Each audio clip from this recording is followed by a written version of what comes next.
Hello बच्चों, मैं Tausif sir और आज हम लोग इस वीडियो में देखेंगे कार्ल मार्क्स की जीवनी एवं उनके सिद्धांत के बारे में। यह क्लास 10th का एक इंपोर्टेंट टॉपिक है हिस्ट्री का।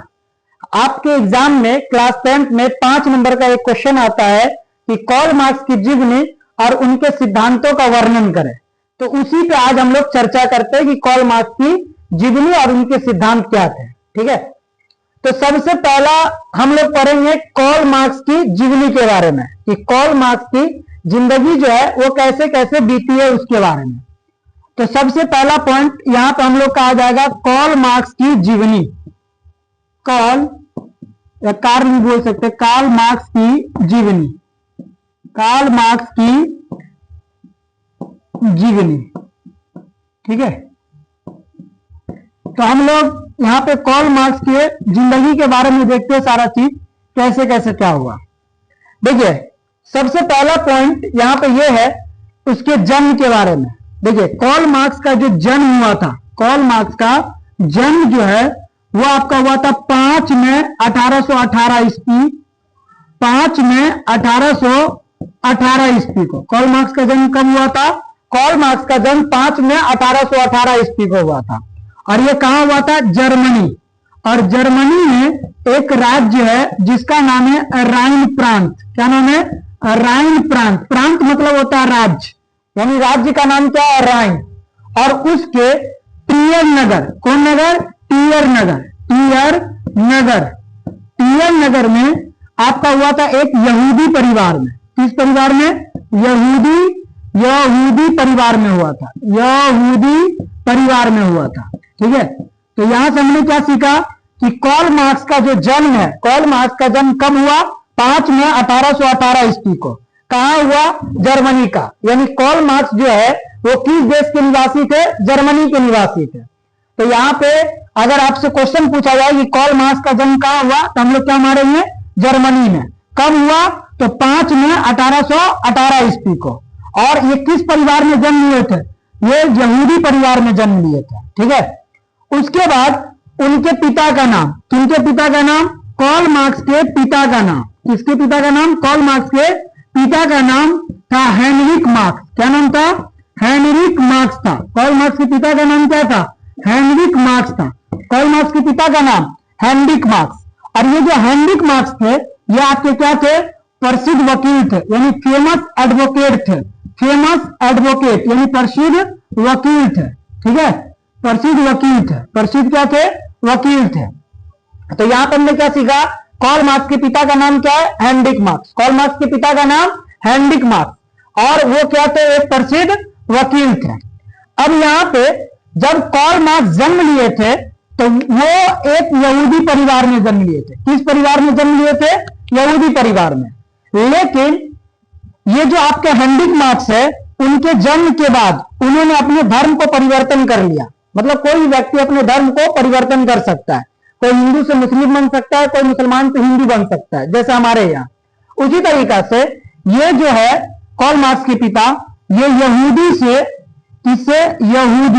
यहूदी से ट्रांसफर हो गए। मतलब यहूदी परिवार को चेंज करके ये ईसाई परिवार में आ गए। किस परिवार में? मतलब ईसाई धर्म को उन्होंने ग्रहण कर लिया। इनके जो पिता थे, कार्ल मार्क्स के पिता, इन्होंने यहूदी परिवार मतलब धर्म को छोड़ करके ईसाई धर्म में चले गए। ठीक है, अब उसके बाद कार्ल मार्क्स जो है, ये जो कार्ल मार्क्स है, इन्होंने शिक्षा के बारे में अगर देखें हम लोग, शिक्षा किसके बारे में? शिक्षा के बारे में। तो कार्ल मार्क्स जो है वो शिक्षा यानी बोन विश्वविद्यालय में, किस विश्वविद्यालय में? बोन विश्वविद्यालय में। किस विश्वविद्यालय में? बोन विश्वविद्यालय यानी बोन यूनिवर्सिटी जो है, इस बोन यूनिवर्सिटी से इन्होंने विधि की शिक्षा ग्रहण की। किसकी शिक्षा? विधि की शिक्षा। विधि मतलब क्या होता है?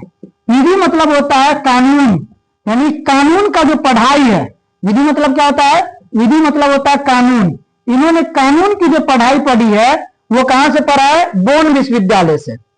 उसके बाद कार्ल मार्क्स जो है, ये कार्ल मार्क्स जो है ये 1836 ईस्वी में, 1836 ईस्वी में ये शिक्षा प्राप्त करने, ठीक है, 1836 ईस्वी में शिक्षा प्राप्त करने ये चले जाते हैं बर्लिन विश्वविद्यालय। किस विश्वविद्यालय? बर्लिन विश्वविद्यालय चले जाते हैं, बर्लिन विश्वविद्यालय। तो बताइए यहां पर 1836 ईस्वी में कार्ल मार्क्स किस विश्वविद्यालय में जाते हैं? बर्लिन विश्वविद्यालय में। और बर्लिन विश्वविद्यालय में जाते ही कार्ल मार्क्स की जो जिंदगी होती है वो पूरी तरह से बदल जाती है, चेंज हो जाती है।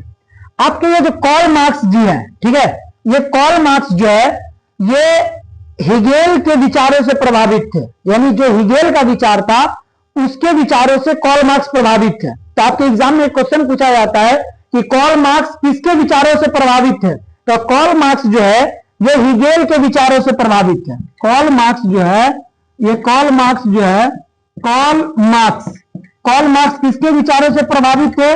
कार्ल मार्क्स जो है ये प्रभावित थे हेगेल के विचारों से। किसके विचारों से? हेगेल के विचारों से, हेगेल के विचारों से, ठीक है। उसके बाद ये जो कार्ल मार्क्स साहब है, ये कार्ल मार्क्स साहब एक है मॉन्टेस्क्यू और रूसो। और क्या है? रूसो, मतलब व्यक्ति का नाम है मॉन्टेस्क्यू और रूसो। इसका भी ये क्या किए थे? अध्ययन किए थे। क्या किए थे? अध्ययन किए थे, ठीक है। मॉन्टेस्क्यू और रूसो का भी अध्ययन किए थे। तो याद रखिएगा कार्ल मार्क्स किससे प्रभावित थे? कार्ल मार्क्स हेगेल के विचारों से प्रभावित थे।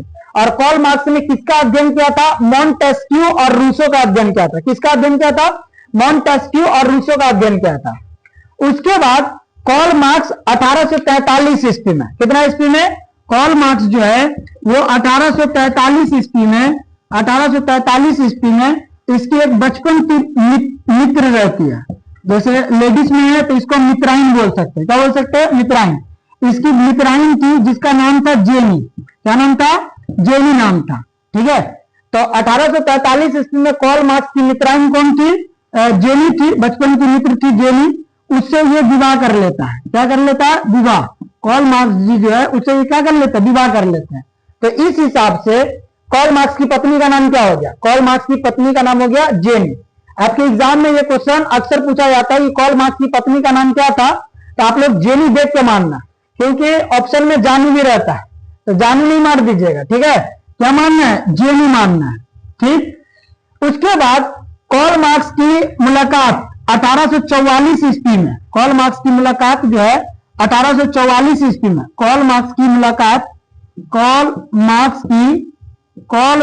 मुलाकात जो है ठीक है, मुलाकात 1844 ईस्वी में इसके एक व्यक्ति से होता है जिस व्यक्ति का नाम है फ्रेडरिक एंगल्स। क्या नाम है? फ्रेडरिक एंगल्स नाम है। फ्रेडरिक एंगल्स नाम है। इस फ्रेडरिक एंगल्स से कार्ल मार्क्स की मुलाकात होती है। कब होती है? 1844 ईस्वी में होती है।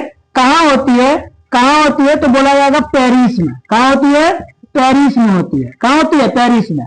तो बताइए कार्ल मार्क्स की मुलाकात फ्रेडरिक एंगल्स से कहां हुई? पेरिस में हुई। कार्ल मार्क्स की मुलाकात फ्रेडरिक एंगल्स से कहां हुई? पेरिस में। और कब हुई? 1844 ईस्वी में। और वो कार्ल मार्क्स जी के ये जो है, तो बताइए ये जो आपके फ्रेडरिक एंगल्स साहब है ये कार्ल मार्क्स के क्या हो गए? जिगरी यार हो गए, यानी उसके वो दोस्त हो गए। उसके बाद यहां पे मतलब कार्ल मार्क्स, कार्ल मार्क्स और फ्रेडरिक एंगल्स, कार्ल मार्क्स और फ्रेडरिक एंगल्स जो है इन दोनों ने मिलकर, देखो हम दोनों में प्लस कर दिए हैं, कार्ल मार्क्स और फ्रेडरिक एंगल्स इन दोनों ने मिलकर 1848 ईस्वी में, कितना ईस्वी में? 1848 ईस्वी में उन्होंने एक घोषणा पत्र दिया था जिसका नाम है साम्यवादी घोषणा पत्र। क्या नाम है? साम्यवादी घोषणा पत्र। इसको बोला जाता है, साम्यवादी घोषणा पत्र जो है इसको बोला जाता है मैनिफेस्टो। क्या बोला जाता है? Communist manifesto. क्या बोला जाता है? कम्युनिस्ट मैनिफेस्टो भी बोला जाता है, कम्युनिस्ट मैनिफेस्टो।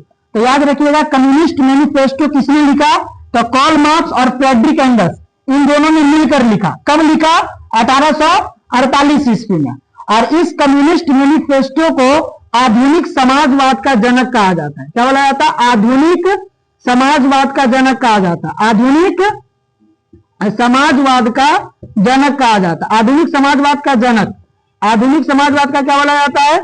जनक बोला जाता है। तो आपके एग्जाम में क्वेश्चन पूछा जाता है कि आधुनिक समाजवाद का जनक किसे कहा जाता है, तो बोलिएगा साम्यवादी घोषणा पत्र, या इंग्लिशवा में बोला जाए तो कम्युनिस्ट मैनिफेस्टो। कम्युनिस्ट मैनिफेस्टो का प्रकाशन कब हुआ? 1848 ईस्वी में। और किसने किया? तो कार्ल मार्क्स और फ्रेडरिक एंगल्स ने मिलकर। उसके बाद कार्ल मार्क्स जो है, कौन? Karl Marx. ये कार्ल मार्क्स जो है ये 1867 ईस्वी में, कितना ईस्वी में? 1867 ईस्वी में कार्ल मार्क्स जो है ये 1867 ईस्वी में एक पुस्तक लिखता है, जिस पुस्तक का नाम है दास कैपिटल। क्या नाम है? Das Kapital. तो बताइए दास कैपिटल पुस्तक किसने लिखा? कार्ल मार्क्स ने लिखा। दास कैपिटल पुस्तक किसने लिखा? कार्ल मार्क्स ने लिखा। कब लिखा? 1867 ईस्वी में। और इस दास कैपिटल पुस्तक को एक नाम दिया जाता है जिसका नाम है समाजवादियों का बाइबिल। क्या नाम है? समाजवादियों का बाइबिल कहा जाता है। क्या बोला जाता है? समाजवादियों का बाइबिल कहा जाता है। समाजवादियों का क्या कहा जाता है? बाइबिल कहा जाता है। ठीक है, तो यहां पे हमने देख लिया कार्ल मार्क्स ने 1867 ईस्वी में क्या लिखा? दास कैपिटल पुस्तक लिखा, और इसी दास कैपिटल पुस्तक को समाजवादियों का बाइबिल कहा जाता है। अब एक लास्ट पॉइंट हम लोग समझ लेते हैं, जो है कार्ल मार्क्स की मृत्यु, है कि नहीं? कार्ल मार्क्स की मृत्यु। तो कार्ल मार्क्स की जो मृत्यु है, क्या है? मृत्यु, यह 1883 ईस्वी में हो जाती है। ठीक है, तो ये था उसकी जिंदगी, यानी जीवन था।